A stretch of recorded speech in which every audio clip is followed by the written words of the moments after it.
untuk menjawabnya. 15 minit. Terima kasih.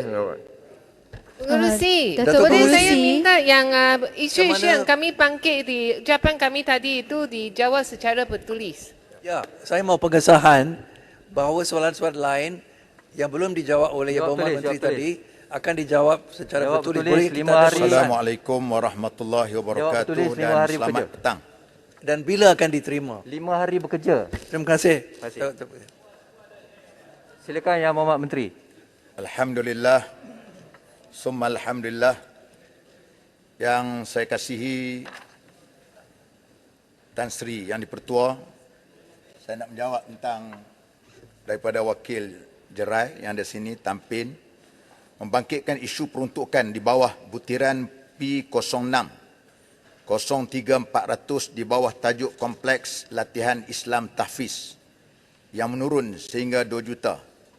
Peruntukan ini sebenarnya ialah untuk menyiapkan projek yang sedia ada di bawah JAKIM yang sedang dilaksanakan oleh JKR akan disiapkan pada tahun 2022. Bagi pembinaan institusi ini, JAKIM akan menggunakan peruntukan yang telah ditetapkan dan menyelesaikan projek-projek pembangunan yang telah dirancang dan diluluskan. Kemudian Yang Berhormat Simpan Renggam, ada tak? Tak ada, nanti saya beri tulis. Tasik Gelugur, Ulu Langat. Kemudian Tasik Gelugur ada. Jerai ada. Ingin mendapat penjelasan mengenai peningkatan jumlah peruntukan di bawah kod 40,000 pemberian dan kenaan bayaran tetap sebanyak 3.5 juta kepada JAKIM. Pada tahun 2021, jumlah peruntukan di bawah kod 40,000 pemberian dan kenaan bayaran tetap di bawah B6 040-100 Jabatan Kemajuan Islam JAKIM adalah berjumlah RM747,494,200, manakala bagi tahun 2022 pula terdapat sedikit kenaikan berjumlah RM3,589,800, yakni 0.48%, menjadikan jumlah keseluruhannya adalah sebanyak RM751,084,000. Untuk makluman, jumlah kenaikan ini adalah bertujuan untuk menampung kos pengurusan operasi bagi agensi di bawah Yang Berhormat Menteri Jabatan Perdana Menteri Hal Ehwal Agama, seperti mana kos bayaran sewaan pejabat Yadim di Kompleks Putrajaya Tiwi Hijrah bagi menampung pertambahan program baru di Tiwi Hijrah. Jerai juga bertanya adakah peruntukan yang disediakan bagi JKSM berjumlah 64.29 juta adalah termasuk perbelanjaan baik pulih Mahkamah Syariah. Soalan yang lebih kurang sama diajukan oleh Yang Berhormat Tampin. Jabatan Kehakiman Syariah JKSM merupakan agensi di bawah Kerajaan Persekutuan yang bertanggungjawab menyeragamkan urusan pentadbiran Mahkamah Syariah seperti penggubalan dasar dan strategi dan penyelesaian kes-kes rayuan syariah bagi negeri-negeri yang menggunakan perkhidmatan Hakim Rayuan JKSM. Urusan pembangunan dan mengurus mahkamah syariah di negeri-negeri adalah di bawah pentadbiran kerajaan negeri, termasuklah urusan menaik taraf pembangunan fizikal mahkamah syariah. Dalam hal ini, perbelanjaan bagi baik pulih mahkamah syariah adalah melalui peruntukan kerajaan negeri masing-masing. Walau bagaimanapun, dalam usaha memperkasakan mahkamah syariah dari aspek pembangunan fizikal sejak tahun 2000, JKSM telah membantu dalam membangunkan kompleks ibu pejabat mahkamah syariah bagi 9 buah negeri, iaitu Perlis, Kedah, Kelantan, Wilayah Persekutuan, Kuala Lumpur, Labuan, Melaka, Negeri Sembilan, Pulau Pinang. Yang terbaru adalah Pahang dan juga Sabah yang siap sepenuhnya pada tahun ini. Pembangunan mahkamah syariah di semua 9 negeri ini melibatkan kos keseluruhan berjumlah 434.94 juta. Oleh itu, bagi tahun 2022, peruntukan pembangunan berkurangan kerana projek pembinaan kompleks Ibu Pejabat Mahkamah Syariah Negeri Pahang dan Negeri Sabah telah siap sepenuhnya pada tahun ini. Jerai juga ingin mendapatkan penjelasan tentang usaha memperkasakan mahkamah syariah agar setara dengan mahkamah sivil adakah jawatan hakim syar'i sudah diperkasa? Senarai 2 jadual ke-9 Perlembagaan Persekutuan jelas memperuntukkan bahawa kuasa perundangan syariah adalah terletak di bawah sultan, raja di setiap negeri, manakala negeri-negeri yang tidak beraja adalah di bawah Yang di-Pertuan Agong. Sebarang usaha untuk menstrukturkan semula pentadbiran dan prosedur yang diguna pakai mahkamah syariah seluruh negara bagi menaik taraf perkhidmatan serta integriti institusi tersebut perlulah mendapat kerjasama, pandangan, persetujuan daripada pihak berkuasa negeri-negeri. Yang Berhormat Menteri minta celahan sikit di bawah kepala berkaitan. Kanga. Okey. Okay. Terima kasih Yang Berhormat Menteri, terima kasih pengurusi. Saya suka mendengar kata ada kerjasama daripada kata agensi persekutuan dan negeri berkaitan dengan hal ini. Sebelum ni pun saya bawa banyak isu-isu kekeluargaan dan juga isu perceraian. Jadi saya ingin tanya dengan Yang Berhormat Menteri, apakah langkah yang diambil oleh kementerian dalam usaha membantu mempercepatkan kes-kes terutama berkaitan perceraian, berkaitan nafkah supaya tidak ada kezaliman khususnya kepada mereka yang mungkin menjadi ibu tunggal yang ada anak-anak. Jadi kalau ada keperluan untuk menambah perjawatan, meningkatkan kuasa mahkamah ini, mungkin kita boleh bantu untuk sama-sama mendesak supaya kerajaan memberikan peruntukan yang lebih besar. Terima kasih Kanga atas cadangan yang baik, kerana kita sedar bahawa banyak kes-kes kezaliman yang berlaku terhadap ceraian ataupun wanita yang menjadi mangsanya ialah kanak-kanak. Maka dengan sebab itu, walau bagaimanapun dalam hal ini ialah sebagaimana yang kita maklum, bidang kuasa mahkamah syariah itu ialah di bawah bidang kuasa negeri, dan di peringkat wilayah persekutuan kita juga membincangkan berkenaan dengan tindakan ada dari kalangan suami-suami yang tidak membayar nafkah yang kita harapkan dapat diambil tindakan menurut perundangan dengan membekukan harta dan sebagainya. Terima kasih.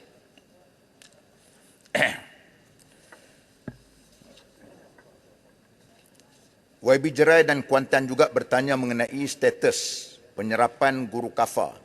Adakah masih dalam kajian? Yang Berhormat Menteri, berkenaan dengan Mahkamah Syariah, saya ada dalam perbahasan saya tadi bertanya berkenaan dengan perkahwinan bawah umur, sama ada hakim mahkamah rendah ataupun hakim mahkamah tinggi yang mendengar permohonan tersebut.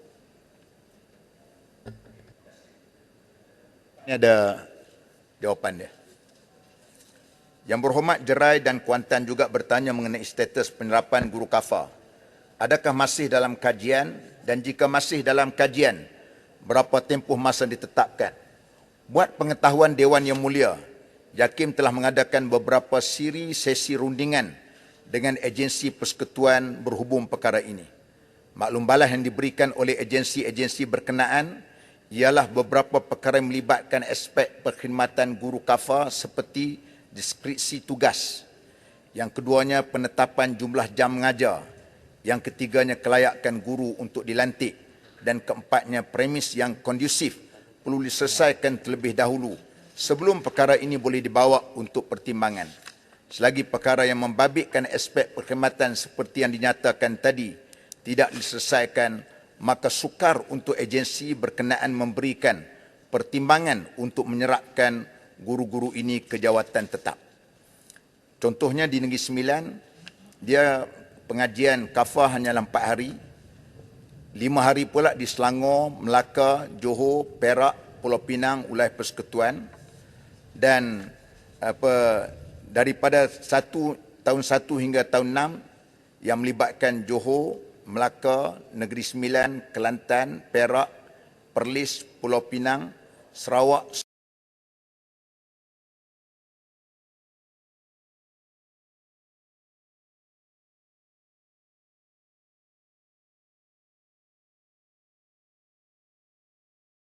Selangor, Terengganu dan wilayah persekutuan. Rundingan secara mendalam juga dilakukan dengan pihak berkuasa agama berhubung perkara ini kerana mereka adalah jentera pelaksana program kafah di negeri masing-masing yang melibatkan aspek pelantikan guru, penggunaan premis negeri dan pengurusan hal ehwal murid. Dalam masa yang sama, JAKIM juga sedang menyediakan pelan pemerkasaan program kafah yang bertujuan menambah baik mutu perkhidmatan guru kafah. Pelan ini menumpukan kepada peningkatan profesionalisme dan meningkatkan kebajikan para guru agar mereka dapat memberikan perkhidmatan terbaik kepada program KAFA. Tan Sri Yang di-Pertua, ada unta dah. Ya, Yang Berhormat Menteri, berkenaan dengan guru KAFA, adakah Yang Berhormat Menteri sedar bahawa pada tahun 2019 telah diwujudkan satu task force yang mengambil masa 6 bulan untuk mengkaji semua apa yang dikatakan oleh Yang Berhormat Menteri tadi.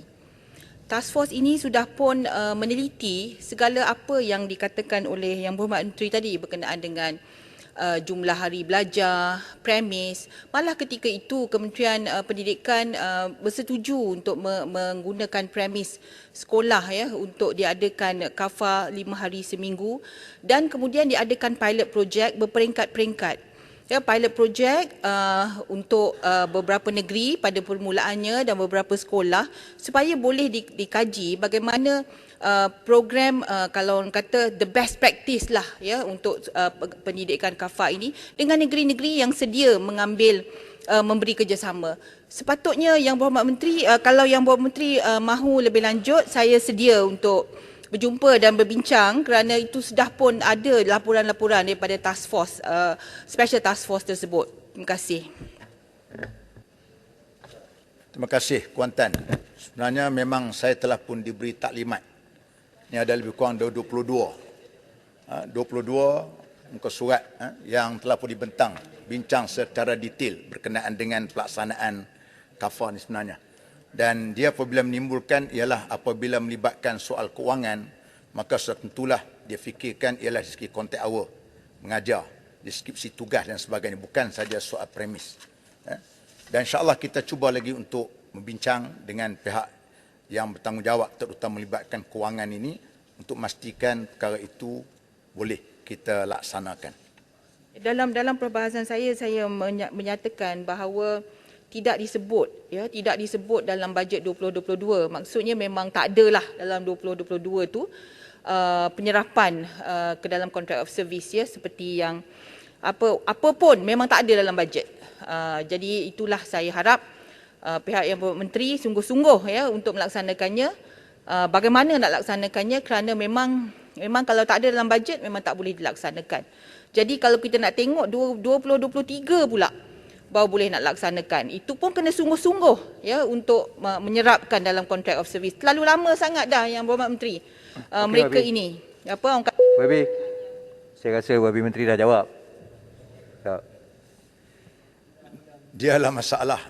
Nak bagi duit ni bukan duit kita sendiri. Dia melibatkan prosedur keuangan.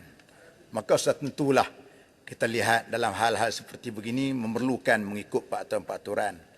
Jadi kalau kita minta sekalipun, tentulah tidak ada rasional dia orang tak bagi pada kita. Kita nak tolong sangat, saya ini sekolah agama. Saya mengaji sekolah agama, tentulah kita ada tanggungjawab sebagainya. Tapi benda ni melibatkan soal prosedur keuangan. Tan Sri Speaker, kalau kerai ada. Kalau kerai ingin tahu berkenaan dengan perkembangan pelan tindakan bagi menangani keragaman isu halal termasuk kartel daging import yang dimaklumkan oleh pihak JAKIM pada tahun 2020. Untuk makluman Dewan Yang Mulia ini, Kerajaan Malaysia telah menetapkan bahawa pengimportan daging dan produk daging hanya dibenarkan daripada rumah sembelih dan loji pemrosesan yang diluluskan oleh Jabatan Perkhidmatan Veteriner dan Jabatan Kemajuan Islam Malaysia JAKIM. Daging dan produk yang diimport masuk perlu mendapat pengesahan halal daripada Badan Persijilan Halal Luar Negara yang diiktiraf JAKIM. Pengimport perlu mengemukakan bersama sijil kesihatan daripada pihak berkuasa veteriner negara pengeksport dan kelulusan permit import daripada Jabatan Perkhidmatan Kuarantin dan Pemeriksaan Malaysia MAKIS sebelum daging dan produk daging tersebut dibenarkan masuk ke pasaran negara ini. Dan Yang Berhormat, saya nak jawab tadi berkenaan dengan Kuan Tan tadi, hal yang berkaitan dengan soal stew. Stew. Tasik gelugong. Stew ada. Okey. Ya Ahmad, masa nak tamat. Saya tambah 5 minit, kemudian boleh habiskan. Yang lain tu bertulis. Okey. Wakil Menteri Tasik Gelugong. Okey. 5 minit. Ya. Terima kasih Tan Sri. Yang berhormat Dungun, ingin tahu bagi menampung beasiswa GPA, adakah kerajaan bercadang untuk membuka dana wakaf bagi membolehkan lebih ramai rakyat yang berkemampuan untuk membantu dari segi menambah kewangan? Sebagai makluman, Yayasan Wakaf Malaysia telah pun mempunyai produk wakaf khusus bagi tujuan pendidikan, iaitu sijil wakaf tunai pendidikan yang akan digunakan bagi tujuan pembiayaan aktiviti kebajikan berkaitan dengan pendidikan. Dana wakaf yang dikumpul akan dipindah bentuk kepada aset kekal, merangkumi objektif pendidikan mengikut kesesuaian dan peraturan yang diguna pakai. Manfaat yang dihasilkan akan digunakan untuk tujuan berikut. Yang pertama, membiayai pembelian alat-alat pendidikan untuk kebajikan masyarakat. Yang kedua, membiayai belian peralatan atau pakaian untuk murid-murid yang kurang berkemampuan. Yang ketiganya, membiayai kos ubah suaian atau tambahan kemudahan pendidikan di mana-mana pusat pendidikan yang bersuaian. Dan yang keempatnya, membantu membiayai kos pendidikan yang diperlukan termasuk beasiswa. Yang berhormat Setiu bertanya, adakah terdapat perancangan untuk membangunkan pengkalan data hartanah wakaf supaya dapat membangunkan tanah wakaf dengan lebih produktif? Kajian induk transformasi pembangunan harta tanah wakaf di Malaysia yang diterbitkan pada tahun 2013 merekodkan terdapat sejumlah 14,356 lot atau 30,888.89 hektar tanah wakaf di Malaysia. Bagi memastikan data semua tanah wakaf direkodkan dan mudah dicapai, kerajaan telah membangunkan sistem geospatial tanah wakaf yang merekodkan semua tanah wakaf. Justru bagi memastikan inisiatif ini mencapai objektifnya, kerjasama semua majlis agama Islam lain amat diperlukan agar data-data tersebut dapat direkodkan dengan lengkap. Ini diharap dapat membantu kerajaan dalam membangunkan hartanah wakaf pada masa akan datang.